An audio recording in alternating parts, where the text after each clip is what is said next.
نبی کریم صلی اللہ علیہ وآلہ وسلم نے فرمایا، وہ شخص جنت میں داخل نہیں ہوگا جس کے دل میں رائی کے دانے کے برابر بھی تکبر ہوگا۔ صحیح مسلم حدیث نمبر 91۔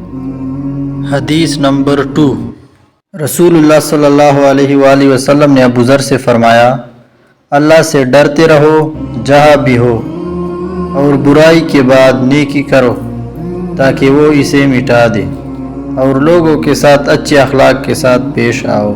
صحیح مسلم حدیث نمبر 27-28۔ حدیث نمبر 3، نبی کریم صلی اللہ علیہ وآلہ وسلم نے فرمایا، بے شک اللہ نہ تمہارے جسموں کو دیکھتا ہے اور نہ تمہاری صورتوں کو، بلکہ وہ تمہارے دلوں اور اعمال کو دیکھتا ہے۔ صحیح مسلم حدیث نمبر 25-64۔